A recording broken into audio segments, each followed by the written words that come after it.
दोस्तों शुरू हुई दो देशों की आपस की लड़ाई के चक्कर में भारत के करीब 200 बिलियन यूएस डॉलर के एक्सपोर्ट्स अब खतरे में आ चुके हैं। जब इनिशियली ये लड़ाई शुरू हुई तो यही लग रहा था कि इसका खतरा सिर्फ भारत पर है, लेकिन अब सिचुएशन ऐसी बन चुकी है कि पूरे ग्लोबल ट्रेड्स पर इसका इफेक्ट पड़ने वाला है और सबसे बड़ा एंड बुरा इम्पैक्ट पड़ने वाला है क्रूड ऑयल और नेचुरल गैस के ऊपर। और अभी तक इंटरनेशनल लेवल पर जो क्रूड ऑयल और गैस के प्राइस ड्रॉप हो रहे थे, अब डेफिनेटली ये बढ़ने वाले हैं। तो एग्जैक्टली ये प्रॉब्लम क्या है, आज के इस वीडियो में हम आपको डिटेल्स में बताने वाले हैं। बस हमें सपोर्ट करने के लिए इस वीडियो को लाइक और चैनल को सब्सक्राइब जरूर कीजिएगा। दोस्तों इस कहानी की भी शुरुआत होती है इजरायल और हमास के बीच शुरू हुए कॉन्फ्लिक्ट की वजह से, जहां सऊदी अरेबिया के नीचे यानी कि यमन में रहने वाली हुती कम्युनिटीज ने हमास का साथ देने का प्रॉमिस किया और कई बार ड्रोन अटैक से लेकर के मिसाइल्स अटैक किए गए, जिसके कारण सऊदी अरेबिया के ऊपर भी एक बड़ा खतरा बन गया था। सऊदी अरेबिया ने तो खैर एक्शन ले लिया। उसके बाद हुती रिबल्स की तरफ से जो अटैक्स किए गए थे उसको अमेरिका और इजरायल की तरफ से रोका गया। और अब से कुछ दिनों पहले की ही बात है, सुएज कैनल से होते हुए गैलेक्सी लीडर नाम का एक शिप भारत की ओर आ रहा था, जिसके ऊपर हुती रिबल्स की तरफ से ड्रोन्स और हेलीकॉप्टर के जरिए उस पूरे शिप को हाईजैक कर लिया गया। लेकिन अब ये कॉन्फ्लिक्ट और ज्यादा बढ़ चुका है और रेड सी के अंदर आने वाले जो भी ट्रांसपोर्टेशन है उनको डिस्टर्ब किया जा रहा है हुती रिबल्स की तरफ से। और अगर आप हुती रिबल्स की बात करें तो इनके पास जो फंडिंग है और जो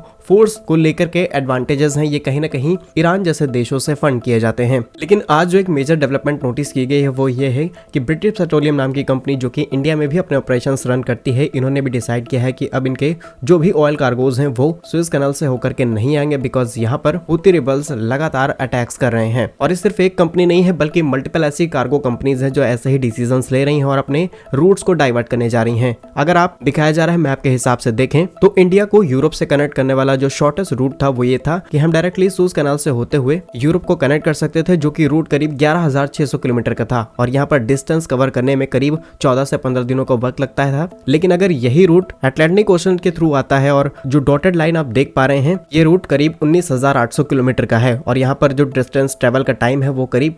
24 से 25 दिनों का लगता है। यानी कि पूरा का पूरा ट्रांसपोर्टेशन टाइम बढ़ने वाला है, ट्रांसपोर्टेशन कॉस्ट बढ़ने वाली है, ओवरऑल प्राइस आम जनता के ऊपर देखने को मिलेगा, जो कि crude oil and natural gas, in fact जो भी चीजें इंपोर्ट और एक्सपोर्ट में इन्वॉल्व हैं। और देखिए सुएज कैनाल हमारे लिए इंपॉर्टेंट इसलिए भी है क्योंकि यहाँ से भारत करीब 200 बिलियन यूएस डॉलर के एक्सपोर्ट्स करता है और इसे एक इंपॉर्टेंट रूट माना जाता है to connect South East Asia and Europe. और सिर्फ इतना ही नहीं, बल्कि सुएज कैनाल एक इंपॉर्टेंट ऐसा रूट है जहाँ से ग्लोबल ट्रेड का करीब 12% हिस्सा ट्रेड होता है। तो बहुत ही इंपॉर्टेंट रूट है जहां पर हुती रिबल्स एक ऐसी स्ट्रेटेजिक लोकेशन पर हैं जहां से उनके लिए अटैक करना बहुत ज्यादा आसान है और इसीलिए अब उस रूट से जितनी भी कार्गो कंपनीज हैं वो अपने बिजनेस डाइवर्ट कर रहे हैं। और यदि सही समय पर इसका सॉल्यूशन नहीं निकाला गया तो डेफिनेटली ये ग्लोबल ट्रेड के ऊपर बहुत बड़ा इफेक्ट डालने वाला है। आपके हिसाब से यहाँ पर अलग अलग गवर्नमेंट्स, इनफैक्ट इंडिया को क्या डिसीजन लेना चाहिए, कमेंट्स में अपनी राय जरूर लिखिएगा। भारत के ऐसे ही यूजफुल एंड इन्फॉर्मेटिव वीडियोस पाने के लिए आप हमारे यूट्यूब चैनल को सब्सक्राइब जरूर कर लीजिए। मिलेंगे हम आपको एक नई और इंटरेस्टिंग वीडियो में, तब तक के लिए वंदे मातरम, भारत माता की जय।